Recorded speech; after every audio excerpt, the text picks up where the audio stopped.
Bonjour à tous et bienvenue sur cette chaîne YouTube. Dans cette deuxième partie, nous allons voir comment utiliser le recensement de la population afin de compléter une ligne de vie d'un individu et également de connaître plus en détail la composition du foyer. Pour cela, on va aller consulter les listes nominatives du recensement de la population. Ce que l'on sait de cet ancêtre, c'est qu'il est décédé en 1887 à Saint-Martin-de-la-Mer. On va remonter les recensements à partir de son décès.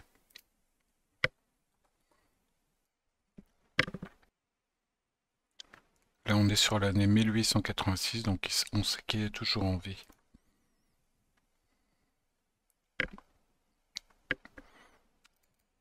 On connaît également la subdivision. On sait qu'il habitait le hameau de Lavaux. Le nom des hameaux est reporté en marge. Ici, on a le hameau de Lavaux, donc c'est bien ce que l'on cherche. Marchand-Jean, maison numéro 7, 7e ménage. On va regarder en bas de la page précédente. Le foyer commence à ce niveau-là. Comme d'habitude, on va faire notre imprimé écran. Pour ce type d'événement, ce que je vous conseille de faire, c'est de le partager entre individus. On va créer le recensement. Si vous ne l'avez pas ici, vous le trouverez dans Autres. Et ensuite, vous pourrez personnaliser afin de le faire apparaître directement dans le menu ici. Recensement. On est en 1886. Saint-Martin-de-la-Mer à Lavaux.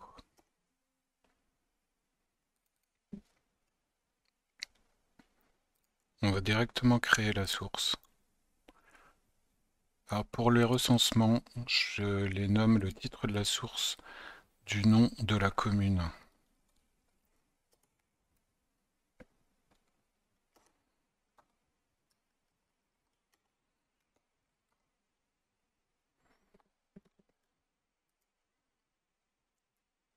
La référence, c'est celle-ci. Le classement, on est page 13. Et le permalien,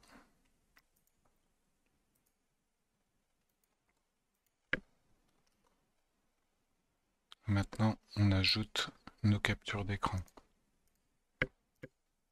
Voilà, on enregistre. Et maintenant on va pouvoir cliquer sur partager. Alors ce que l'on sait, c'est qu'il habitait à cette époque chez son fils. Son fils Jean qui a 35 ans.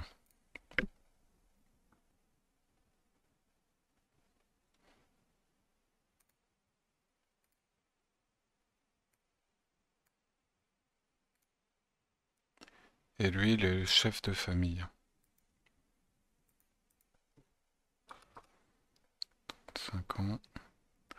Et on sait également qu'en 1886, son fils est Charon. On va pouvoir l'ajouter.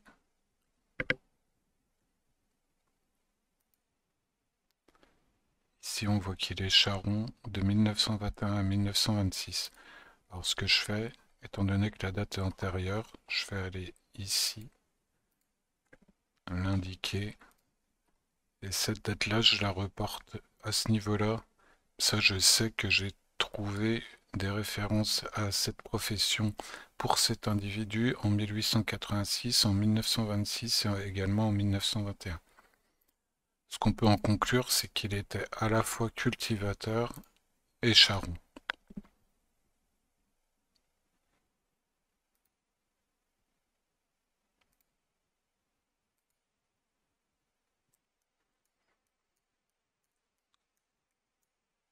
Donc Meule-et-Marie, c'est sa belle-fille.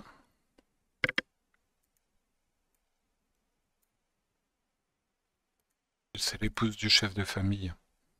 Et elle a 27 ans à ce moment-là. Donc oui, alors également, ce qu'il faut bien penser à faire au niveau du domicile, Là, on sait qu'il est décédé à Lavaux en 1887. Alors, on va pouvoir ajouter ici 1886, la date du recensement, 1880, une date qui a été relevée dans un registre, et 1887, la date de son décès. Donc on sait qu'il habitait à Lavaux de 1851 à 1887. Et on va penser à faire la même chose pour son fils et sa belle-fille.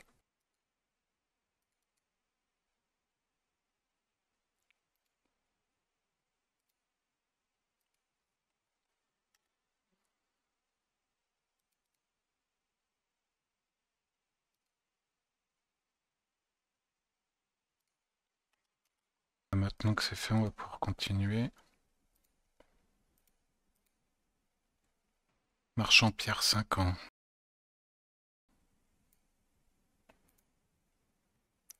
Le fils du chef de foyer.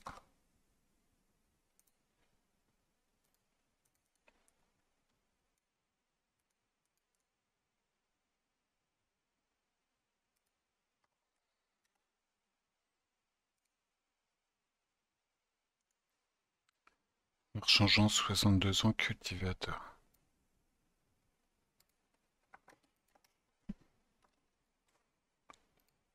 On va indiquer également l'âge qui est mentionné.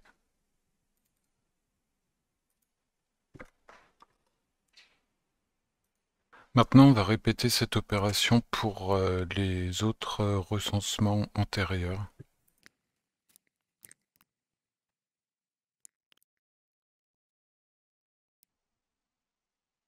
Là, on est à Lavaux. On sait que l'épée Pierre, on l'a vu dans un registre précédent. C'était le voisin, il habitait la maison d'à côté. On les retrouve ici. On a également une précision supplémentaire. On sait qu'il habitait rue du Grand Pré, que nous n'avions pas cette information dans la liste précédente. Alors, la capture d'écran. Cette fois, je vais prendre l'ensemble ici pour avoir également la localisation précise.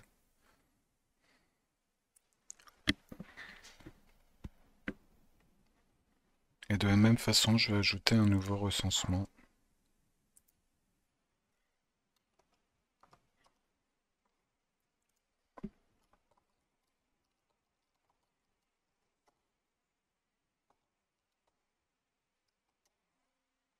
Ce que je vais faire également, c'est que je vais rajouter une précision dans son domicile à ce niveau-là. Je vais indiquer qu'il habitait rue du Grand Pré.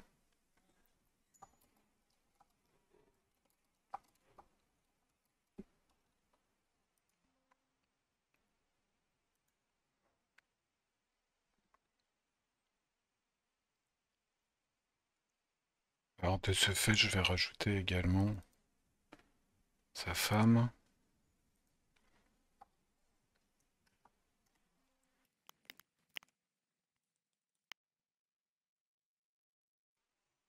Comme tout à l'heure, on partage l'événement. Ce que l'on peut voir maintenant, c'est que à cette époque, c'était bien lui qui était chef de famille. On peut supposer que ses enfants ont repris l'habitation et l'exploitation.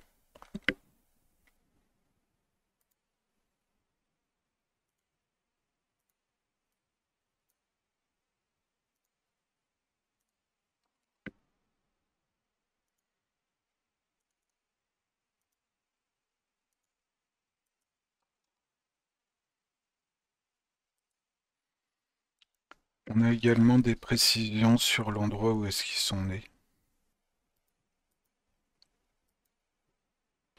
Alors le nom de la commune de Champort-Morvan à l'époque se nommait Saint-Léger-de-Fourches. On a ici le nom de la commune dans lequel il est né, mais pas son hameau. On connaît déjà cette information par le biais de son acte de naissance en 1824. Et on sait que sa femme, elle, est née à Saint-Martin-de-la-Mer. On sait également en 1876, il était propriétaire.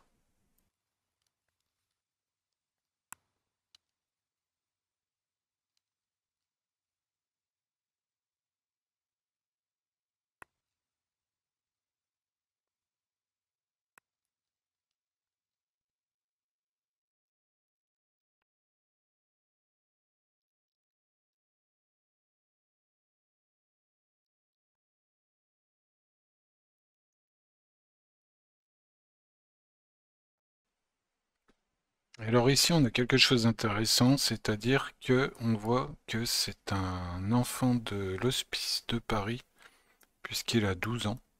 On trouve régulièrement des enfants dans les foyers sur une assez longue période. Dans cette région-là, les enfants qui étaient abandonnés à Paris étaient souvent élevés dans ces familles contre rémunération.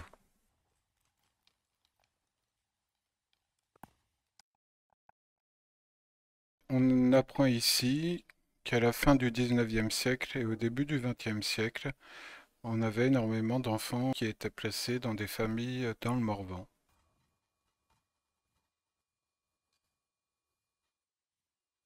En 1827, une circulaire prescrira le transfert des enfants dans un autre département que celui dans lequel ils ont été abandonnés. Alors ici, on voit qu'en 1876, on a eu 25 962 enfants qui ont été placés en Bourgogne. Alors on va le référencer, comme ça permettra peut-être également à quelqu'un de pouvoir retrouver sa trace.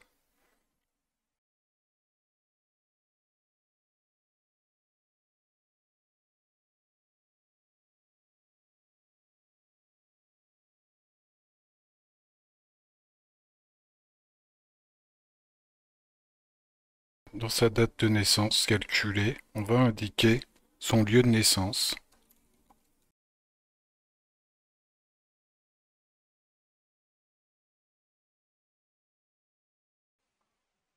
Et voilà, on va pouvoir répéter ces opérations de recherche des listes de recensement afin de compléter chaque individu du foyer.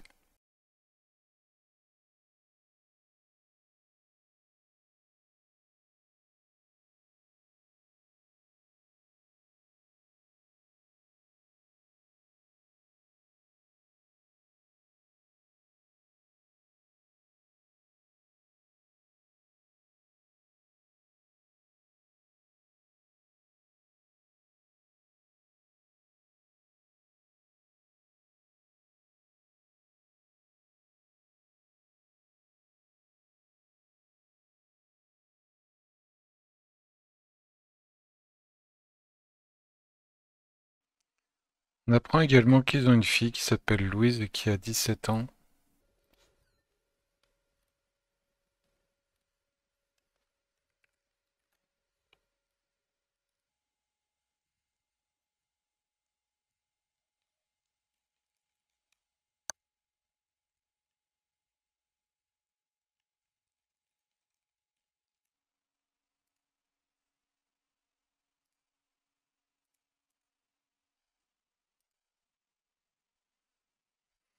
Et pour finir, Girard Jules, qui avait 8 ans.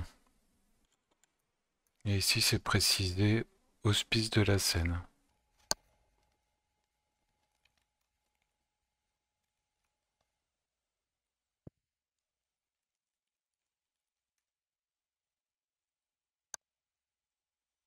Plutôt que d'indiquer une date précise, on peut également indiquer une période.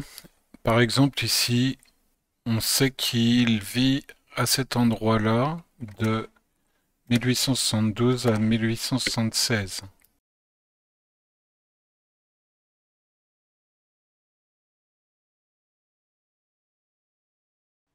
Alors, étant donné la date calculée, peut-être que cette Élise s'appelait en réalité Louise Élise ou Élise Louise. Il faudra qu'on vérifie puisque c'est tout de même étrange qu'elle ne soit pas mentionnée comme étant dans le foyer. Donc il est très probable que ce soit une seule et même personne.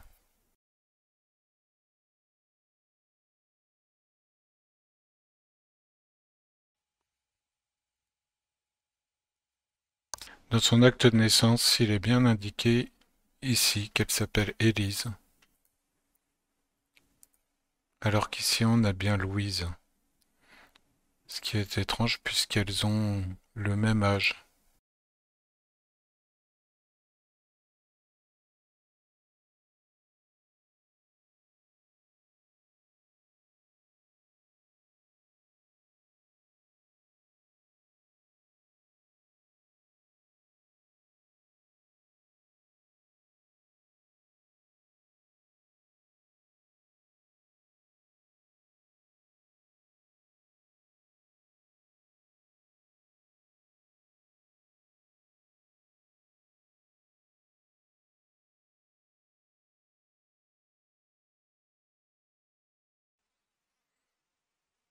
Comme habituellement, on va partager l'événement.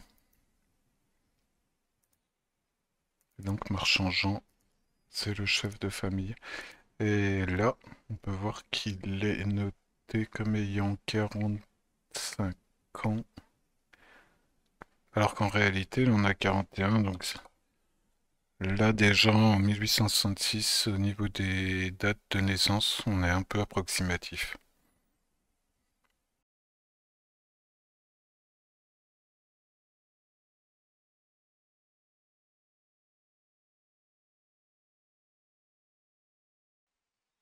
Et on apprend également qu'il a pour profession charron.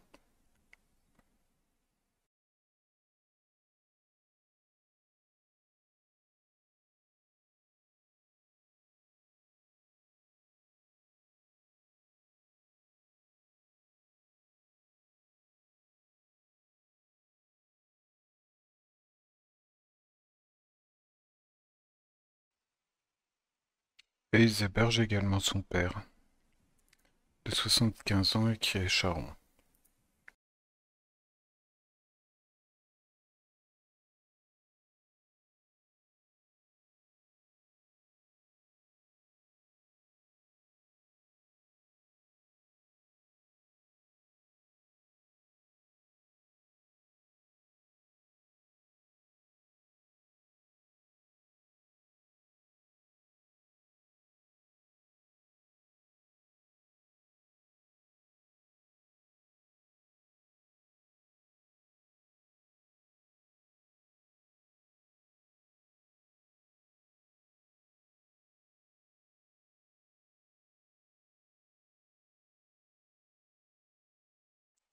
Donc le chef de ménage, c'est son père à cette époque.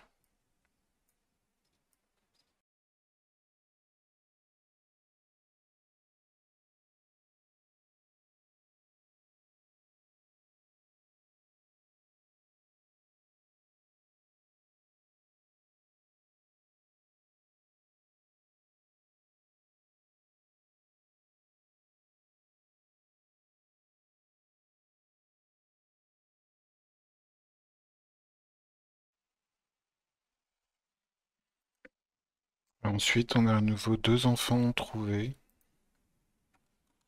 qui sont élevés dans ce foyer.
Ici, ce qu'on peut constater, c'est que Simon Marchand s'est remarié avec Pierrette Charles.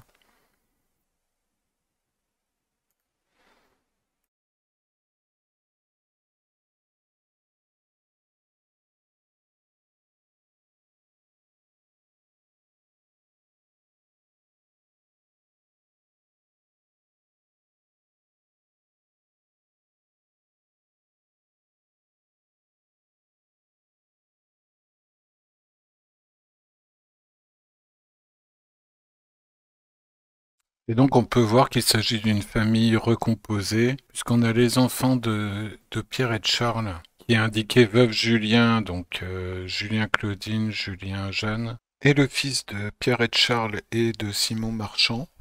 En revanche, pas de traces du fils de Simon Marchand et Jeanne Serpillon. Je vais donc de la même façon enregistrer les autres relevés jusqu'à l'année 1836. Ce tutoriel est maintenant terminé. Comme vous avez pu le voir, on en a appris beaucoup sur les coutumes de la région, notamment le fait que c'était une région où étaient envoyés les enfants qui avaient été abandonnés afin d'être élevés dans des familles. On a également pu obtenir une localisation plus précise du lieu où vivait la famille. La mère de Jean Marchand étant décédée jeune, et le père de Claudine Julien également. Le père de Jean Marchand et la mère de Claudine Julien se sont remariés. Ils ont eu un enfant ensemble et on a pu en apprendre davantage sur les enfants des différentes unions de ces familles. On a également vu que Jean Marchand avait été élevé depuis le plus jeune âge avec sa future femme Claudine Julien, donc sa belle-mère. Par l'alliance de son père deviendra sa belle-mère de par son alliance avec Claudine Julien, sa future femme. Cette maison à Lavaux est toujours dans la famille puisqu'elle appartient aujourd'hui à ma cousine. Donc j'ai pu, grâce à cela, remonter au fait que cette maison appartenait à l'époque à Jean Julien, c'est-à-dire on est à la 8e génération, et lorsque je ferai la généalogie de Jean Julien, j'en apprendrai davantage sur la transmission de cette maison à travers les siècles. On a donc beaucoup de réponses et on a également quelques interrogations, notamment pourquoi Jean Marchand n'est pas recensé à Lavaux en 1846 comme le reste de sa famille, alors qu'il a 21 ans, et également en 1836, il n'est pas non plus recensé, donc il doit être élevé dans une autre famille à ce moment-là. Ça, ce sont des points qui sont à creuser, puisqu'on sait que, en revanche, il est bien recensé en 1841 et en 1851 dans ce même foyer. Je vous souhaite de bonnes recherches, on se retrouvera plus tard pour une autre vidéo sur d'autres types de sources pour compléter notre généalogie.